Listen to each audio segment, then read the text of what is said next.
Hello friends, welcome to the class. आज की class में हम करेंगे अपने प्लांट किंगडम का next classification, that is bryophytes. हमने अपने पिछले सेशन में एल्गी कर लिया है। आज के सेशन में हम करेंगे ब्रायोफाइट्स को। तो ब्रायोफाइट्स को अगर हम देखें तो इसमें हम किन किन चीज़ों को पढ़ने वाले हैं। ब्रायोफाइट्स में हम पढ़ेंगे मॉसेस एंड ब्रायोफाइट्स में हम पढ़ेंगे लिवरवर्ट्स। फिर इनके हम एग्जाम्पल्स देखेंगे। तो सबसे पहली बात हम करते हैं कि ब्रायोफाइट्स का हैबिटेट क्या होता है। होप सो आपके पास एनसीईआरटी बुक होगी। तो यहाँ हम स्टार्ट कर रहे हैं ब्रायोफाइट्स या ब्रायोफाइटा कह लें। इनका अगर हम हैबिटेट की बात करें, यानी कि ये हमें कहाँ मिलेंगे, तो इनका हैबिटेट जो होता है वो होता है किसी भी मॉइस्ट जगह पर, यानी कि मॉइस्ट हो, यानी कि ह्यूमिडिटी हो, और शेडी प्लेस हो, यानी कि डायरेक्ट सनलाइट ना मिलती हो, शेडी प्लेस हो। ठीक है, तो मॉइस्ट प्लेस हो, शेडी एरिया हो, वहाँ ये मिल जाएंगे। ये इनकी हैबिटेट होती है। अच्छा, अगर हम इनके स्ट्रक्चर की बात करें, इनका स्ट्रक्चर कैसा होता है, तो एनसीईआरटी कहती है कि इनकी बॉडी एल्गी से ज़्यादा डेवलप्ड है। एल्गी से ज़्यादा इनकी बॉडी क्या है, एल्गी से ज़्यादा इनकी बॉडी डेवलप्ड है, डेवलप्ड मोर देन एल्गी। ठीक है, एल्गी से ज़्यादा इनकी बॉडी क्या है, डेवलप्ड। तो यहाँ पर ये लिखना ज़्यादा सही नहीं होगा, यहाँ पर हम लिखते हैं it is more developed than algae. ठीक है, तो यहाँ हम लिखते हैं it is more developed than algae but still thalloid. ये एनसीईआरटी की लाइन है, लिखती है एनसीईआरटी कि its body is more developed than algae. Algae से इनकी बॉडी डेवलप्ड है। और एल्गी की बॉडी कैसी थी, एल्गी की बॉडी थी थैलस लाइक, थैलोइड थी, है ना। और इनकी भी बॉडी, ब्रायोफाइट्स की बॉडी क्या होती है, more developed than algae but still thalloid. लेकिन अभी भी क्या है, थैलोइड ही है, स्टिल थैलोइड। थैलोइड बॉडी का मतलब ये होता है कि body differentiation is absent. Body differentiation is absent, body differentiation नहीं होगा। अब बॉडी डिफरेंशिएशन नहीं होगा मतलब, प्लांट कहते हैं तो इसके पास रूट होना चाहिए, इसके पास स्टेम होना चाहिए, इसके पास लीव्स होने चाहिए। अब इनके पास ये तीनों ही चीज़ें नहीं है, तो इनकी बॉडी कैसी हो जाएगी, थैलस लाइक। इसी को हम बोलते हैं थैलोइड। ठीक है। अच्छा, अब अगर हम इनकी बात करें ब्रायोफाइट्स को, तो एक बहुत ही इंपॉर्टेंट लाइन एनसीईआरटी कहती है कि bryophytes are called as amphibians of plant kingdom. Amphibians, amphibian of plant kingdom. ऐसा क्यों कहते हैं, एम्फीबियन ऑफ प्लांट किंगडम इनको क्यों कहते हैं, क्योंकि अगर ये लैंड पर सरवाइव करे, है ना, लेकिन रिप्रोडक्शन के लिए वाटर पर डिपेंड करते हैं, तो इसको हम इसलिए एम्फीबियंस कहते हैं because it can survive, it can survive survive on land, terrestrial area में, but for reproduction, for reproduction, for reproduction water is required, water is required. Reproduction के लिए इनको वाटर की जरूरत पड़ती है। क्यों वाटर की जरूरत पड़ेगी, क्योंकि इनका जो मेल गैमेट होता है वो फ्लैजलेटेड होता है। इनका जो मेल गैमेट होगा वो क्या होगा, उसके पास फ्लैजला होते हैं, तो उसको एक जगह से दूसरी जगह यानी कि एक तक पहुंचने के लिए वाटर हेल्प करता है, इसलिए for reproduction water is required. अब किसी भी ऑर्गेनिज्म में हम जो फ्रॉग होता है उसे बोलते हैं एम्फीबियंस। एम्फी का मतलब होता है बोथ, बोथ मतलब बोथ लैंड एंड वाटर, यानी कि जिसके लाइफ साइकिल में लैंड एंड वाटर दोनों का रिक्वायरमेंट है, तभी उसकी लाइफ साइकिल कंप्लीट हो रही है, तो हम उसको लिए वर्ड यूज करते हैं एम्फीबियन। ठीक है, तो इसलिए हम इसको बोलते हैं amphibians of plant kingdom. Done. अब यहाँ पर अगर हम बात करें कि इसके स्ट्रक्चर में, ब्रायोफाइट का हैबिटेट हमने देखा और इसके स्ट्रक्चर देखें, तो अगर मान लीजिए कि एक ब्रायोफाइट अगर हम देखते हैं, जैसे मान लीजिए ये एक ब्रायोफाइट है, ठीक है, तो अब इस ब्रायोफाइट की बॉडी कैसी होगी, ठीक है, इसकी मेन प्लांट बॉडी कैसी होगी, तो ब्रायोफाइट की मेन जो प्लांट बॉडी होती है वो होती है हैप्लॉइड। ब्रायोफाइट का जो मेन प्लांट बॉडी होगा, मेन प्लांट बॉडी, अगर आप इसके बॉडी को देखें और इसके बॉडी के सेल को एक सेल ले आए, तो उसका स्ट्रक्चर कैसा होगा, वो होगा हैप्लॉइड। ठीक है, तो main plant body is haploid. वो कैसा होता है, हैप्लॉइड होता है ना, यानी कि एन कंडीशन में होगा। हमारा क्या है, डिप्लॉइड। ठीक, तो इसका मतलब ये हो गया कि जो मेन प्लांट बॉडी होती है ब्रायोफाइट्स की, वो किस स्टेज में होती है? गैमेटोफाइट, इसीलिए हम इसको बोलते हैं गैमेटोफाइट। एक चीज याद रखें, कहीं भी अगर हैप्लॉयड लिखा हुआ है, कहीं भी अगर हैप्लॉयड लिखा हुआ है, तो आप इसे समझ लें प्लांट के केस में कि ये गैमेटोफाइट स्टेज है या गैमेटोफिटिक स्टेज है, इसको आप गैमेटोफाइट बोलेंगे। और कहीं भी अगर डिप्लॉयड लिखा हुआ है, डिप्लॉयड, ठीक है, यानी कि 2n लिखा हुआ है, तो आप इसे समझेंगे कि ये स्पोरोफाइट है, स्पोरोफाइट है, यानी कि स्पोरोफिटिक स्टेज है। स्पोरोफिटिक या स्पोरोफाइट कहते ही आपको समझ जाना है कि हम डिप्लॉयड की बात कर रहे हैं। गैमेटोफाइट कहने का मतलब हम हैप्लॉयड की बात कर रहे हैं, ठीक है। तो अब यहाँ पर अगर हम बात करें तो इसकी मेन प्लांट बॉडी कैसी है? इसकी जो मेन प्लांट बॉडी है वो मेन प्लांट बॉडी है हैप्लॉयड। इसका मतलब हम कह सकते हैं कि इसकी मेन प्लांट बॉडी गैमेटोफाइट है, गैमेटोफाइट है। इसका मतलब हम ये कह सकते हैं कि ब्रायोफाइट्स में जो गैमेटोफाइट होता है वो इंडिपेंडेंट होता है।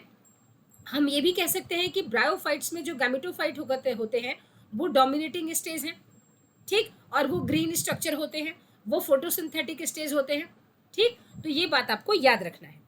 अच्छा, अब हम इनकी बात करते हैं कि हमने बोला कि बॉडी डिफरेंशिएशन इनकी एब्सेंट होती है, यानी कि अगर हम इनमें बॉडी डिफरेंशिएशन देखें तो कोई रूट स्टेम लीफ नाम का कोई स्ट्रक्चर नहीं होता, इसलिए हम इनको बोलते हैं कि इनका बॉडी कैसा है? थैलस लाइक, यानी कि थैलोइड, ठीक। तो अब इनका जो थैलस होगा वो दिखेगा कैसा? तो अगर हम इनके थैलस की बात करें तो इनका थैलस इस तरह से ग्रीन कुछ इस तरीके से भी हो सकता है, यानी कि हॉरिजेंटली ग्रो करे। लैंड पर क्या होगा? सॉइल पर हॉरिजेंटल ग्रो करेगा। अगर इसका थैलस इस तरह से हॉरिजेंटल ग्रो कर रहा है, ठीक है, तो आप इसे कहते हैं, इस थैलस को बोलेंगे प्रोस्टेट। क्या बोलेंगे? प्रोस्टेट, ठीक। लेकिन अगर इनका थैलस कुछ इस तरीके से ग्रो कर रहा है, ठीक है, इनका थैलस क्या है? कुछ इस तरीके से ग्रो कर रहा है, तो आप इनके थैलस यानी कि वर्टिकली ग्रो कर रहा है, तो आप इसके थैलस को बोलेंगे, इसी थैलस को आप कहेंगे इरेक्ट थैलस। इस थैलस को क्या कहेंगे? इरेक्ट। इरेक्ट का मतलब वर्टिकली ग्रो कर रहा है तब, और अगर हॉरिजेंटली लैंड पर ग्रो करेगा तो उसे आप बोलेंगे प्रोस्टेट थैलस। बस इतना ही डिफरेंस है इसमें, ठीक है ना। अब हम बात करते हैं इनके रिप्रोडक्शन की। तो इनका अगर हम रिप्रोडक्शन देखें ब्रायोफाइट्स में, तो रिप्रोडक्शन इनमें कैसे कैसे हो सकते हैं, हम एक जनरल डिस्कशन कर रहे हैं विदाउट टेकिंग एनी एग्जाम्पल। ये जनरल इंफॉर्मेशन है ब्रायोफाइट से। तो इनमें जो रिप्रोडक्शन होगा वो कैसे हो सकता है? तो रिप्रोडक्शन की अगर हम बात करें, और बाद में हम एनसीईआरटी देखेंगे, तो रिप्रोडक्शन हम देखें तो इनमें हो सकता है फ्रैगमेंटेशन। फ्रैगमेंटेशन के थ्रू इनमें रिप्रोडक्शन हो सकता है, फ्रैगमेंटेशन, ठीक। उसके बाद इनमें रिप्रोडक्शन हो सकता है एसेक्सुअल, एसेक्सुअल रिप्रोडक्शन हो सकता है, और इनमें सेक्सुअल रिप्रोडक्शन हो सकता है, ठीक है, सेक्सुअल रिप्रोडक्शन भी हो सकता है। फ्रैगमेंटेशन के थ्रू जो रिप्रोडक्शन होता है वो आपने एल्गी में भी देखा होगा। एल्गी में भी फ्रैगमेंटेशन के थ्रू रिप्रोडक्शन हो रहा था। ब्रायोफाइट्स में भी फ्रैगमेंटेशन के थ्रू रिप्रोडक्शन होता है। टेरिडोफाइटा, जिम्नोस्पर्म एंड एंजियोस्पर्म में सॉरी, एल्गी में एंड ब्रायोफाइट्स में फ्रैगमेंटेशन के थ्रू रिप्रोडक्शन होती है। टेरिडोफाइटा, जिम्नोस्पर्म, एंजियोस्पर्म में फ्रैगमेंटेशन के थ्रू रिप्रोडक्शन नहीं होता। ये इस बात को आपको ध्यान में रखना है। फ्रैगमेंटेशन के थ्रू आप एल्गी एंड ब्रायोफाइट्स में देखेंगे। एसेक्सुअल की अगर हम बात करें तो एसेक्सुअल अगर हम ब्रायोफाइट्स में देखें तो जेम्मी कप के थ्रू होता है। एसेक्सुअल कैसे होगा? Asexual reproduction takes place with the help of gemmae cup. Gemma कह ले, जेम्मी कह ले, गेम्मी कह ले, गेम्मी कप। गेम्मी कप का फॉर्मेशन होता है, उसके थ्रू रिप्रोडक्शन होते हैं, क्योंकि इनकी गेम्मी कप में बर्ड बनता है। क्या बनता है? बर्ड बनता है। उस बर्ड को हम बोलते हैं गेमी बर्ड, और वो एसेक्सुअल होते हैं। उन बर्ड को हम बोलते हैं गेमी बर्ड। ये 2019-20 में भी क्वेश्चन आया था, 2019 में ये क्वेश्चन आया था। Gemmae bird are meant for asexual reproduction, इसका सही आंसर था। तो एक तो गेमी कप के थ्रू। अब गेमी कप क्या होते हैं? जैसे देखिए, ये आप एक ब्रायोफाइट्स अपने सामने देख रहे हैं, ये एक मार्केंशिया है। ये आप छोटे छोटे आई थिंक स्ट्रक्चर्स देख पा रहे होंगे। ये छोटे छोटे कप लाइक स्ट्रक्चर आपको दिख रहे हैं। ये जो कप लाइक स्ट्रक्चर्स दिख रहे हैं यही है जेमी कप, इन्हीं को हम बोलते हैं गेमी कप। ये कप लाइक जो स्ट्रक्चर्स दिख रहे हैं आपको छोटे छोटे, इन्हीं के अंदर छोटे छोटे बर्ड्स होते हैं, इन्हीं को हम बोलते हैं गेमी कप। इन्हीं को हम बोलते हैं गैमी कप। और इन्हीं के अंदर छोटे छोटे बर्ड्स होते हैं, गैमी बर्ड, और ये एसेक्सुअल रिप्रोडक्शन करवाते हैं। ठीक है, तो आई थिंक ये पॉइंट आपको समझ में आ गया होगा। और एक और होता है एसेक्सुअल रिप्रोडक्शन, जो आप देखेंगे बर्डिंग, देखेंगे बर्डिंग, बर्डिंग इन प्रोटोनिमा। प्रोटोनिमा में बर्डिंग के थ्रू होता है, बर्डिंग इन प्रोटोनिमा। ये आपको बहुत ध्यान से समझना है, आपको सारी चीजें अच्छे समझ में आएंगी। प्रोटोनिमा, ठीक। अब ये जो जेमी कप का फॉर्मेशन होता है, ये आप देखेंगे जेमी कप बनता है मार्केंशिया में। ये कहाँ बनेगा? ये बनेगा मार्केंशिया में। हम देखेंगे एग्जाम्पल, मार्केंशिया, ठीक है। और ये जो बर्डिंग इन प्रोटोनिमा, ये बनता है मॉस में, मॉस में बनता है, ठीक है। अच्छा, इस जब सेक्सुअल की बात करेंगे तो सेक्सुअल रिप्रोडक्शन होते हैं by proper gamete formation, gamete fusion, है ना। तो ये बाय गैमेट के थ्रू होते हैं, बाय गैमेट्स, इनमें गैमेट्स का रोल है, ठीक। तो एक एक करके हम देखेंगे सेक्सुअल रिप्रोडक्शन इन ब्रायोफाइट्स में। देखते हैं सेक्सुअल रिप्रोडक्शन, अब किसी का भी देखें, इसका मतलब आप उसके लाइफ स्पैन की बात कर रहे हैं। हम इन जनरल बात कर रहे हैं रिप्रोडक्शन की, यानी कि ब्रायोफाइट्स में रिप्रोडक्शन कैसे होते हैं, ठीक है। अब देखें, सबसे पहले इनके रिप्रोडक्शन को समझने के लिए आपको एक चीज़ समझना पड़ेगा। एक जनरल लाइफ साइकिल की बात कर रहे हैं हम, यानी कि एक जनरल रिप्रोडक्शन की बात कर रहे हैं। देखिए, अगर हम देखें इनमें कि एक जनरल लाइफ साइकिल कैसे होती है, हमने किसी का एग्जाम्पल नहीं लिया है, एक जनरल डिस्कशन हो रही है लाइफ साइकिल के बारे में, ब्रायोफाइट्स का एक जनरल इंफॉर्मेशन। तो यहाँ पर अगर हमारे पास दो थैलस हैं, ठीक है, थैलस एक भी हो सकते हैं, थैलस दो भी हो सकते हैं, डिपेंड करता है ऑर्गेनिज्म के ऊपर कि ऑर्गेनिज्म क्या है, वो मोनोशियस है या डायोशियस है, ठीक। तो मोनोशियस एंड डायोशियस से रिलेट करता हुआ उनका थैलस होगा। जैसे कि एक एग्जाम्पल ले, जैसे कि आप ये थैलस आप देख सकते हैं अपने सामने, जैसे ये देखें, ये मार्केंशिया का थैलस है। अब यहाँ पर अगर आप देखें तो आर्कीगोनियोफोर है ना, क्योंकि यहाँ आर्कीगोनिया बनने वाला है। यहाँ क्या बनेगा? आर्चीगोनिया, आर्कीगोनिया कह लें या आर्चीगोनिया, ये एक फीमेल स्ट्रक्चर है। उसी तरफ अगर आप देखिए एंथेरिडियोफोर, ये फोर मतलब वो स्टॉक जो एंथेरिडिया को बियर करेगा। तो यहाँ पर ये मेल रिप्रोडक्टिव स्ट्रक्चर है, ये मेल है और ये फीमेल है। अब आप देखिए तो ये मार्केंशिया में दोनों अलग अलग है। इसका मतलब मार्केंशिया क्या होता है? डायोशियस, यानी कि both male and female are present on different body, ठीक है। और मोनोशियस भी हो सकते हैं, तो ये तो डिपेंड करता है उनकी बॉडी के ऊपर, ठीक है। तो अगर आप यहाँ पर देखें कि आर्कीगोनियोफोर है एंड यहाँ पर क्या है, यहाँ पर आपको एंथेरिडियोफोर है। तो अगर हम इनके लाइफ साइकिल की बात करें, मार्केंशिया की ही लाइफ साइकिल की बात कर ले सपोज, तो यहाँ पर अगर आप देखेंगे तो इस मार्केंशिया के लाइफ साइकिल में यहाँ देखिए, यहाँ देखिए, जैसे सपोज ये इनका थैलस है, ये मेल थैलस है और ये मेल गैमेटोफाइट है। गैमेटोफाइट हमने क्यों बोला? क्योंकि ये हैप्लॉइड है, ठीक है। अच्छा, यहाँ पर ये क्या है? Female gametophyte. चलिए, अब यहाँ पर अगर आप देखेंगे तो male gametophyte and female gametophyte, female gametophyte कहाँ है? फीमेल गैमेटोफाइट आपको यहाँ मिलेगी क्योंकि यहाँ आर्कीगोनियोफोर है, ठीक है। अब मेल एंड फीमेल दोनों अलग अलग बॉडी पर होते हैं। अब यहाँ पर अगर आप ध्यान से देखें तो आपको एक चीज़ें चेंजेस होते हुए नजर आएंगी कि जो मेल थैलस है, मेल जो मेल थैलस है, ये कौन सा थैलस है? मेल। ये कौन सा थैलस है? फीमेल, ठीक है। तो मेल थैलस से क्या होगा? एंथेरिडियोफोर एक स्टॉक लाइक स्ट्रक्चर निकलेगा जिस पर क्या होगा? एंथेरिडिया होगा, एंथेरिडिया। एंथेरिडिया के अंदर क्या बनेंगे? मेल गैमेट्स बनेंगे, है ना, इन्हें एंथेरोजोइड्स बोलते हैं। अब इन मेल गैमेट को आप यहाँ स्पर्म भी कह सकते हैं, एंथेरोजोइड, क्योंकि ये मेल गैमेट है। अब यहाँ मेल गैमेट बनाकर आप रुक जाइए, ये क्या होगा? हैप्लॉइड। उसी तरह ये जो फीमेल थैलस है, तो फीमेल थैलस पर क्या स्टॉक निकलेगा? आर्कीगोनियोफोर। आर्कीगोनियोफोर में क्या होगा? आर्कीगोनिया होगा। आर्कीगोनिया के अंदर क्या होगा? एग होगा।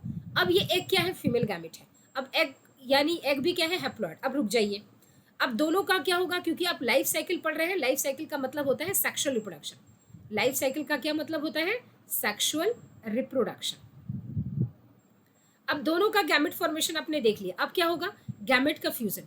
तो यहाँ पर अगर आप देखें तो दोनों ही गैमेट्स क्या हो रहे हैं? फ्यूज हो रहे हैं, है ना। अब फ्यूज होने के बाद क्या करेंगे? ये दोनों गैमेट फ्यूज हो रहे हैं, लेकिन फ्यूज हो कहाँ रहे हैं? फीमेल का जो गैमेट है वो तो फीमेल के बॉडी के ऊपर ही है। मेल गैमेट स्विम करके वाटर के थ्रू आएगा, फर्टिलाइज करेगा, यानी कि जो कुछ भी हो रहा है वो फीमेल थैलस के ऊपर ही हो रहा है। यानी कि सपोज करें कि ये एक फीमेल का थैलस है, ये क्या है? एक फीमेल का थैलस है, ठीक है। इस थैलस के ऊपर ये आर्किगोनियोफोर था, और यहाँ पर मान लीजिए ये आर्किगोनिया है, इसके अंदर क्या है, एग है, ये क्या है, एग है, ठीक। तो मेल गैमेट आएगा, इसको फ्यूज करेगा, ठीक है, मेल गैमेट आकर इसको क्या कर रहा है, फ्यूज कर रहा है। अब अगर इसका मतलब ये हुआ कि इसको फ्यूजन करने के बाद अब ये एग एग नहीं रह गया, बल्कि अब ये क्या हो गया, जाइगोट में बन गया है, यानी कि अब ये क्या बन गया, जाइगोट हो गया। ये सारी चीजें तो इस फीमेल बॉडी के अंदर ही हो रही है, उसी बॉडी के ऊपर हो रही है। अब ये जाइगोट क्या है, 2n है। अब ये जाइगोट डेवलप करेगा, जाइगोट डेवलप यानी कि माइटोटिक डिवीजन करता करता करता करता एक स्ट्रक्चर बनाएगा, जो स्ट्रक्चर में क्या होंगे, इस स्ट्रक्चर में सब कुछ जो बनेगा वो बनेगा 2n। अब इसके एक एक सेल को ले ले, सब कुछ 2n ही तो होगा, क्योंकि सब जाइगोट से बने हुए हैं, है ना। इसका मतलब ये हुआ कि ये जो थैलस है, अब यहीं पर अगर आप देखें तो ये थैलस क्या था, हैप्लॉइड, यानी कि क्या था, गैमेटोफिटिक, यानी कि गैमेटोफाइट था। इसी के ऊपर अब ये क्या बन गया, डिप्लॉयड, यानी कि क्या बन गया, ये स्पोरोफिटिक। क्या स्पोरोफिटिक यहाँ पर खुद अपना फूड बना सकता है, आंसर इज नो। क्या ये इसकी इंडिविजुअल एग्जिस्टेंस है, नहीं।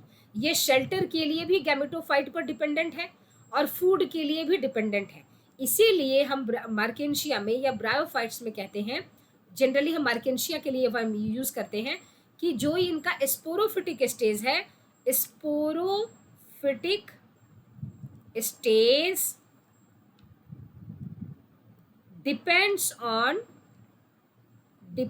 on gametophytic stage, gametophytic stage। अब इसका मतलब यही हुआ कि ये जो स्पोरोफिटिक स्टेज बना है 2n से, जितनी भी बॉडी इनकी बनी है, ये इस हैप्लॉइड बॉडी के ऊपर ही है।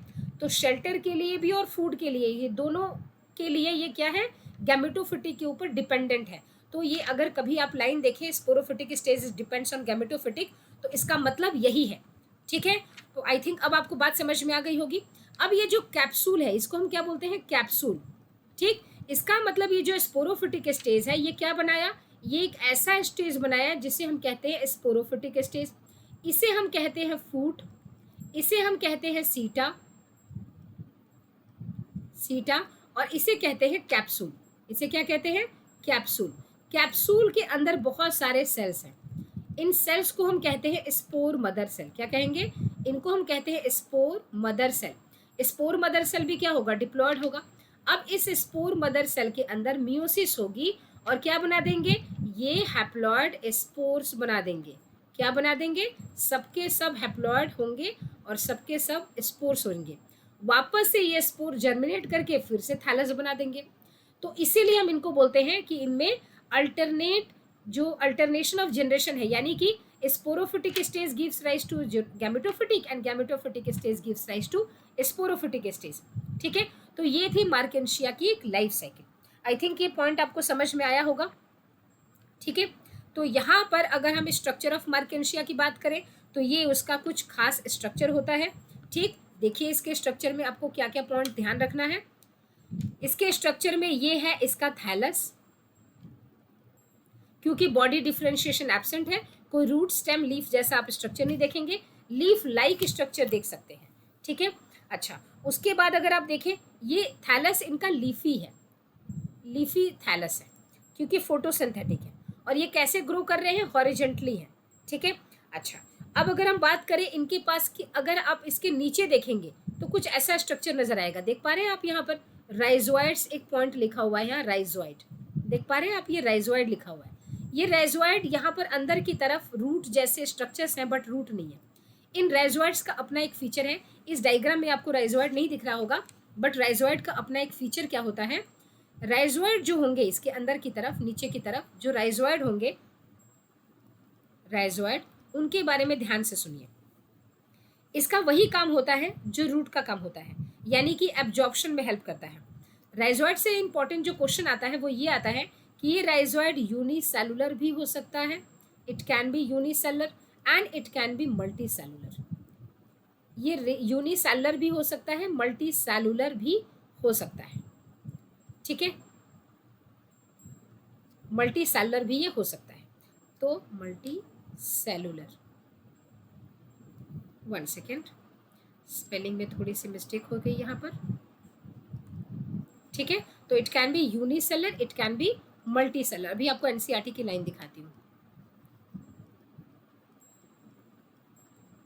मल्टी सेलर, ठीक है। अब चलिए, अब यहाँ पर अगर आप देखें तो ये यूनिसेलर भी हो सकता है, मल्टी सेलर भी हो सकता है, ठीक है ना।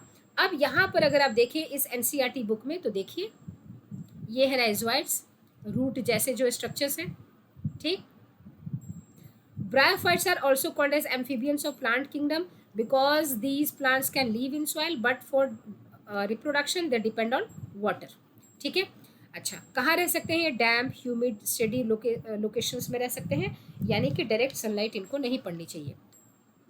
जो इनका मेन प्लांट बॉडी होता है वो मोर डिफरेंशिएटेड देन एल्गी तो है, लेकिन स्टिल थैलस लाइक होता है, ये इसकी लाइन है, इसीलिए हमने वो बात कही थी। जो मेन प्लांट बॉडी होती है उनकी, वो होती है गैमेटोफाइट, ठीक है।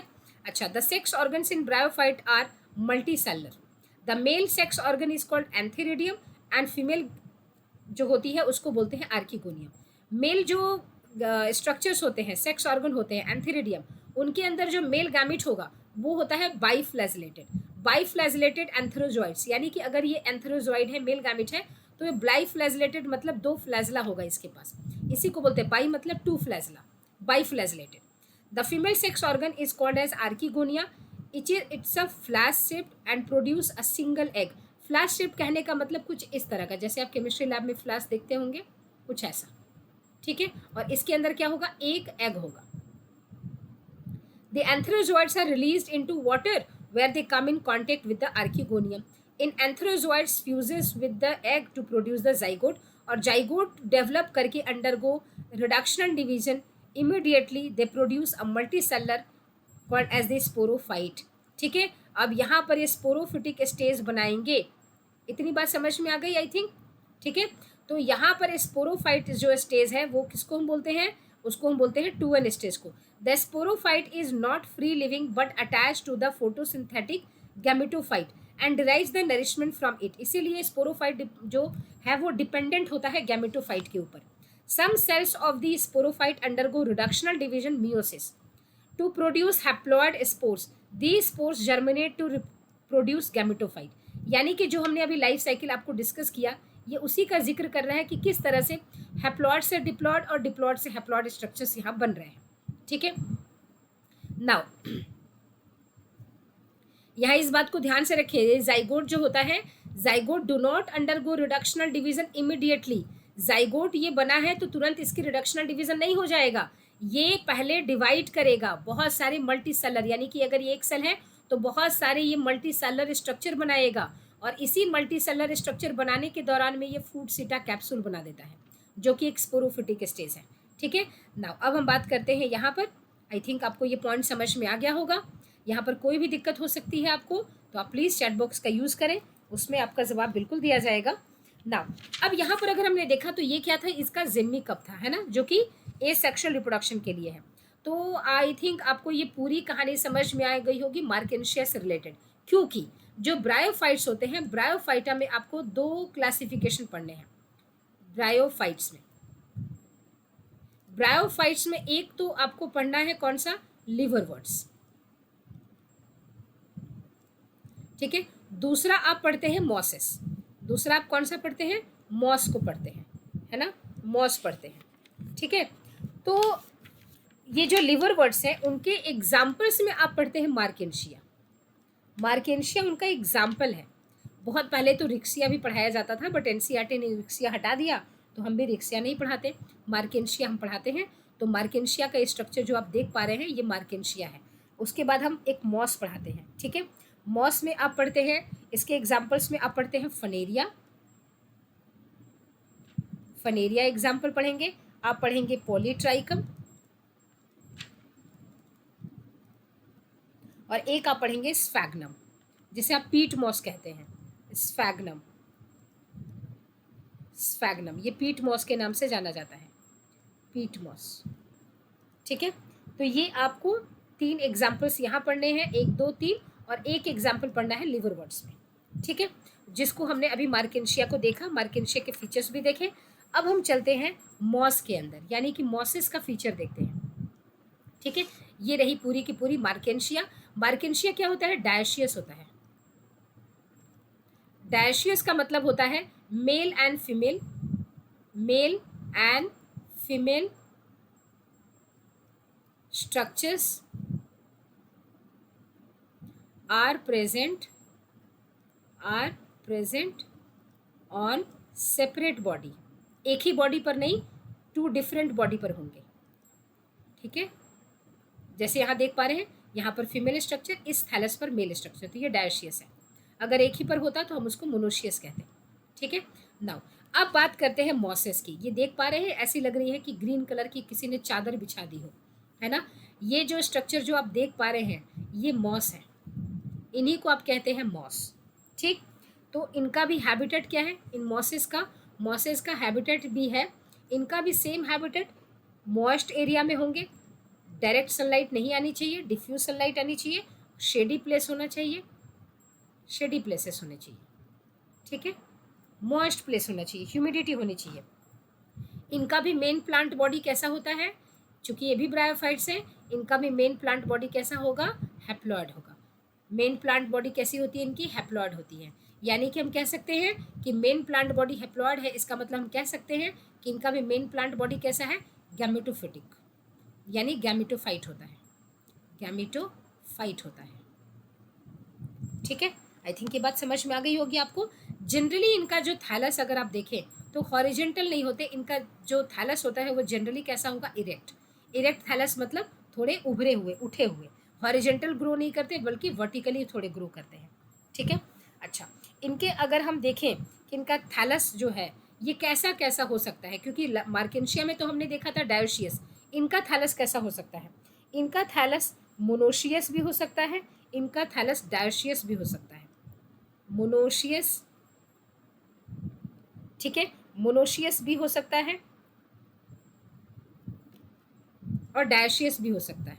ठीक है, तो इनके थैलस के बारे में अगर आप लिख लें तो it can be monoecious, it can be dioecious as well. तो इनका मोनोशियस एंड डायोशियस बोथ, दोनों हो सकते हैं, can be monoecious, can be dioecious. ठीक है, अच्छा, अब अगर हम एक बात करें लाइफ साइकिल ऑफ मॉस की, अगर हम बात करें, ठीक है, ये देखें, अगर हम लाइफ साइकिल की बात करें, यानी कि life cycle of moss, life cycle of moss की अगर हम लाइफ साइकिल की बात करें तो आपको यहाँ पर एक चीज़ डिफरेंट दिखेगा मार्केंशिया से। मार्केंशिया में आपने क्या देखा था? मार्केंशिया में क्या देखा था? मार्केंशिया में आप देखेंगे कि ये जो मेल थैलस था, है ना, मेल थैलस था, और ये एक फीमेल थैलस है। ठीक है, फीमेल थैलस है, तो फीमेल थैलस के बॉडी पर, ठीक है, जो इनका एग है, तो इसी पर ये मेल गैमिट गया, इसको फर्टिलाइज किया। ठीक, और फर्टिलाइज करके यहाँ पर क्या किया उसने? जाइगोट बनाया, और जाइगोट बनाकर यहाँ मल्टी सेलुलर स्ट्रक्चर बनाया, जिसे आपने स्पोरोफाइट बोला। इसके अंदर स्पोर मदर सेल्स थे, स्पोर मदर सेल। ये spore mother cell meiotic division करेंगे, मियोसिस करेंगे, और हैप्लॉइड स्पोर्स बना देंगे, हैप्लॉइड स्पोर्स बना देंगे, और ये स्पोर्स वापस से जर्मिनेट करके, है ना, वापस से जर्मिनेट करके अपने पेरेंट बॉडी जैसा स्ट्रक्चर बना देंगे। ठीक है, ये जो था कहानी, ये मार्केंशिया के साथ था। ऐसा मॉसेस में नहीं होता। मॉस में क्या डिफरेंट आ जाएगा? मॉसेस में ये जो स्पोर का फॉर्मेशन हुआ, यहाँ पर डिफरेंसेस दिख जाएंगे। ये स्पोर जर्मिनेट करके वापस से पेरेंट बॉडी अभी नहीं बनाएंगे। ठीक है, स्पोर्स जर्मिनेट करके पेरेंट बॉडी नहीं बनाएंगे, स्पोर जर्मिनेट करके एक स्ट्रक्चर बनाते हैं जिसको हम कहते हैं प्रोटोनिमास्टेज। अब इसको आपको ध्यान से देखना है, यहीं पर आकर आपको डिफरेंस समझ में आएगा। देखिए, यहाँ पर अगर आप देखें तो ये क्या था? ये है एक बहुत बढ़िया सा पेरेंट बॉडी। ये क्या है? एक पेरेंट मॉस। ठीक, पेरेंट मॉस कैसा है? हैप्लॉइड। ये है पेरेंट मॉस। पेरेंट मॉस कैसा है? हैप्लॉइड है। इतनी बात समझ में आ गई। अब ये जो पेरेंट मॉस है ये है हैप्लॉइड। ठीक, यहाँ से हम वापस आते हैं इस जगह पर तो ज़्यादा अच्छे से क्लियर हो जाएगा। इसको मैं इरेज करती हूँ 1 सेकंड के लिए, नहीं तो आप कंफ्यूज हो जाएंगे। मैं पेरेंट यहाँ से स्टार्ट ना करके यहाँ से करती हूँ लाइफ साइकिल, तब आपको अच्छे समझ में आएगा। ये देखिए, ये जो था ये बॉडी, ये है पेरेंट बॉडी। ठीक, इस थैलस को आपने क्या बोला? पेरेंट थैलस बोला है, पेरेंट मॉस। ठीक, इसको आप पेरेंट मानिए। ठीक है, अब इसके ये क्या होता है? ये मोनोशियस भी है। मान लीजिए हमने मोनोशियस अभी ले लिया, तो इसी के ऊपर क्या होगा? मेल एंड फीमेल बनेंगे। अब मेल एंड फीमेल जो बनेंगे, यानी कि जो गैमेट्स बनेंगे वो गैमेट क्या होंगे? देखिए यहाँ पर मेल आया, फीमेल आया, गैमेट बना, यानी कि स्पर्म मेल गैमेट। ठीक है, एंथेरिडिया से बना है। और देखिए ये बाइफ्लैजिलेटेड है, 2 फ्लैजला आपको दिख रहा होगा, बाइफ्लैजिलेटेड है। और आर्कीगोनिया के पास क्या है? एग है। आर्कीगोनिया के पास एग है। एग क्या है? हैप्लॉइड है, क्योंकि मेन प्लांट बॉडी भी तो हैप्लॉइड ही है। अब यहाँ पर जो आर्कीगोनिया के अंदर जो एग है, इसको जाके इसने फ्यूज किया, फ्यूज करेगा तो अब ये स्ट्रक्चर जाइगोट बन जाएगा। जाइगोट क्या है? 2n। ठीक, जाइगोट बन गया। अब ये जाइगोट बना क्या है? फीमेल बॉडी के अंदर ही बना है। अब ये जाइगोट पहले डेवलप करेगा, ठीक है, और डेवलप करके एक इस तरह का स्ट्रक्चर बनाता है जिसे हम कहते हैं फूड सीटाइन कैप्सूल। देखिए ये स्ट्रक्चर, अगर रियल डायग्राम देखना आप चाहते हैं फूड सीटाइन कैप्सूल का, कुछ ऐसा दिखता है। ये रहा फूड, ये है सीटा और ये है कैप्सूल। अब देख पा रहे हैं ये कैप्सूल है। ठीक, अब ये जो कैप्सूल है यानी कि कुछ इस तरह का स्ट्रक्चर बना है, यहाँ पर क्या बना है? ये कैप्सूल है, इसको आपने कहा कैप्सूल। ठीक, कैप्सूल के अंदर क्या होंगे? कैप्सूल के अंदर होगा spore mother cell. Spore mother cell कैसे होंगे? डिप्लॉयड होंगे। अब स्पोर मदर सेल का यहाँ क्या होगा? मियोसिस होगा, इसके अंदर मियोटिक डिवीजन होगी। As a result haploid spores बनेंगे। कहानी यहीं पर है। ये क्या बनेंगे? स्पोर्स बन जाएंगे। अच्छा, बहुत बढ़िया, ये हैप्लॉयड है। अच्छा, अब देखिए, अब ये स्पोर्स अगर मार्केंशिया होता तो ये क्या करता है? जर्मिनेट करके मार्केंशिया वाली बॉडी बना देता, लेकिन ये स्पोर्स क्या करेंगे? ये स्पोर्स अब जर्मिनेट करेंगे, ये जर्मिनेट करेंगे और जर्मिनेट करके एक ग्रीन स्ट्रक्चर बनाएंगे। इस ग्रीन स्ट्रक्चर को आप कहते हैं प्रोटोनिमा। आप क्या कहेंगे? प्रोटोनिमा। ये जो प्रोटोनिमा है ये ग्रीन लीफी स्ट्रक्चर है। क्या है? ये ग्रीन लीफी स्ट्रक्चर है, ग्रीन है। ग्रीन है इसका मतलब ये अपना फूड खुद बना सकता है, ये इंडिपेंडेंट है। क्या है? इंडिपेंडेंट है, क्योंकि ये ग्रीन है। इस प्रोटोनिमा को हम कहते हैं प्राइमरी प्रोटोनिमा। Primary protonema. अब इसी प्रोटोनिमा के ऊपर क्या होंगे? ये प्रोटोनिमा जो बन रहा है, इसी प्रोटोनिमा के ऊपर क्या बनेंगे? बर्ड स्ट्रक्चर्स बन जाएंगे। क्या बन जाएंगे? बर्ड बन जाएंगे। ठीक, जब इन प्रोटोनिमा के ऊपर बर्ड बन गए, अब ये प्रोटोनिमा प्राइमरी ना होकर क्या बन गया? सेकेंडरी प्रोटोनिमा बन गया। Secondary protonema. अब प्राइमरी प्रोटोनिमा में और प्रोटोनिमा, प्राइमरी प्रोटोनिमा में और सेकेंडरी प्रोटोनिमा में यही डिफरेंस है कि प्राइमरी प्रोटोनिमा में बर्ड नहीं था और सेकेंडरी प्रोटोनिमा में ये बर्ड आ चुका है। ठीक, इसीलिए हमने आपको स्टार्टिंग में लिखवाया था। अगर आप इस चैप्टर की स्टार्टिंग में देखें, यहाँ पर हमने लिखवाया था इसके रिप्रोडक्शन में, तो यहाँ पर हमने आपको बताया था कि बर्डिंग इन प्रोटोनिमा मॉसेस में होता है। ठीक, यही वो प्रोटोनिमा है जिनमें क्या हो रहा है? बर्डिंग हो रहा है। और अब ये प्राइमरी ना होकर अब ये क्या बन जाएंगे? Secondary protonema. Very very important. अभी भी ये इंडिपेंडेंट है। अब ये बर्ड क्या होगा? बर्ड इंडिविजुअली निकलेगा और ये इंडिविजुअल एक प्लांट बॉडी बना देगा। इतनी बात समझ में आई? आई थिंक ये बात आपको समझ में आ गई होगी। ठीक है, तो इस प्रोटोनिमा को हम बोलेंगे सेकेंडरी प्रोटोनिमा। मान लीजिए कि अगर 100 बर्ड बनते तो ये 100 मॉसेस बना देता। ठीक है, एक प्रोटोनिमा के ऊपर।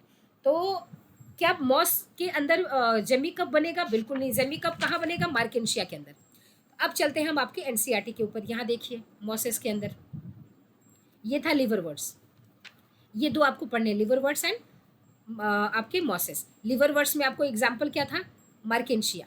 मार्केंशिया का आप देखेंगे तो मार्केंशिया के अंदर एक एसेक्सुअल स्ट्रक्चर बनता है। एसेक्सुअल रिप्रोडक्शन कैसा होता है? जेमी कप के थ्रू। ठीक है, और जेमी क्या होती है? जेमी ग्रीन है, मल्टी सेलर है, एसेक्सुअल बर्ड होता है इसके अंदर। अगर हमने डायग्राम में आपको मार्केंशिया का दिखाया भी होगा तो इसके अंदर क्या होते हैं? एसेक्सुअल। ये इसको हमने बोला था एसेक्सुअल रिप्रोडक्शन के लिए होता है। यही मार्केंशिया के अंदर जिम्मी कप्स है, इसी के अंदर जिम्मी बर्ड होते हैं। ठीक है, नाउ अब हम बात करते हैं यहाँ पर the gemmae becomes detach from the parent body and germinate to form a new individual. इसीलिए हम इसको एसेक्सुअल रिप्रोडक्शन के लिए मानते हैं। और इनका अगर सेक्सुअल रिप्रोडक्शन हो तो किस तरह से बनेंगे? The sporophyte is differentiated into foot seta and capsule after meiosis, spores are produced within the capsule, they spore germinate to form the free living gametophyte, यानी कि फ्री लिविंग एक मार्केंशिया बना देगा। लेकिन अगर हम मोसिस में देखें तो मोसिस में एक आती है स्टेज, कैसी कि इनमें एक फर्स्ट स्टेज मिलती है जिसको हम बोलते हैं प्रोटोनिमा स्टेज, और ये प्रोटोनिमा स्टेज होती है which is developed directly from the spore. Directly जो स्पोर जर्मिनेट करके बनाएगा वो बनाएगा protonema. It is a creeping green branched and frequently filamentous stage. Green है क्योंकि फूड खुद बना सकता है। The second stage is the leafy stage which develops from the secondary protonema as a lateral bud. They consist of upright cylindrical axis bearing spirally arranged leaves. They are attached to the soil through multicellular and branched rhizoids. ये rhizoid है mosses के, कि कैसे होते हैं? Multicellular होते हैं and branched होते हैं। वेरी इंपॉर्टेंट, मल्टीसेलर भी होंगे और ब्रांच भी होंगे। देख पा रहे हैं ये राइजोइड्स, ये ब्रांचिंग होती है। ठीक है, अच्छा इनमें अगर हम वेजिटेटिव रिप्रोडक्शन की बात करें in mosses is by fragmentation and budding. Budding कहाँ? सेकेंडरी प्रोटोनिमा में बर्ड का फॉर्मेशन हो रहा है, ये हमने यहाँ पर अभी देखा है। ठीक, कि किस तरह से प्रोटोनिमा में, सेकेंडरी प्रोटोनिमा में बर्ड का फॉर्मेशन हो रहा है। ठीक, तो आई थिंक अब आपको ये बात समझ में आ गई होगी। अगर हम देखें इनकी इकोनॉमिक इंपॉर्टेंस को, कि इकोनॉमिक इंपॉर्टेंस क्या क्या है ब्रायोफाइट्स की, economic importance of bryophytes, economic importance of bryophytes. ठीक, तो अगर आप इनकी इकोनॉमिक इंपॉर्टेंस को देखेंगे तो सबसे पहला इंपॉर्टेंट आता है कि इनका इकोलॉजिकल इंपॉर्टेंस ज़्यादा है, इकोनॉमिक इंपॉर्टेंस कम है। ये लाइन है एनसीईआरटी की। ठीक है, कि लिटिल इकोनॉमिक मोर इकोलॉजिकल, इनका इकोलॉजिकल इंपॉर्टेंस ज़्यादा है। इनका इकोलॉजी में, इकोलॉजिकल सक्सेशन में आप देखेंगे इकोलॉजिकल इंपॉर्टेंस इनका इकोनॉमिक इंपॉर्टेंस से ज़्यादा है। ठीक है, इनका इकोलॉजिकल इंपॉर्टेंस ज़्यादा है as compare to economic important. ये क्या करते हैं? ये जैसे आप देखिए यहाँ पर ये मैट लाइक स्ट्रक्चर किस तरह से बना रहे हैं, यहाँ पर आपने देखा था ना, यहाँ देखिए मैट लाइक स्ट्रक्चर्स बना रहे हैं, है ना। तो ये forms mat like structure, plant के सक्सेशन में ये हेल्प करते हैं। स्फैग्नम जो है बहुत इंपॉर्टेंट है, स्फैग्नम जिसे आपने बोला था पीट मॉस, स्फैग्नम, इसको आपने बोला था पीट मॉस। ठीक है, तो स्फैग्नम क्या है? पीट मॉस। पीट मॉस एग्जाम में अगर आए तो आपको स्फैग्नम पे टिक करना है। ये यूज्ड होता है as a fuel, used as a fuel. ठीक, अच्छा उसके बाद अगर हम बात करें कि जनरली ये होते क्या है कि जो मॉसेस होते हैं दे आर हाइग्रोस्कोपिक, मॉसेस होते हैं हाइग्रोस्कोपिक। हाइग्रोस्कोपिक इनके पास प्रॉपर्टी होती है। अब हाइग्रोस्कोपिक का मतलब ये होता है कि can absorb moisture even from atmosphere, even from atmosphere.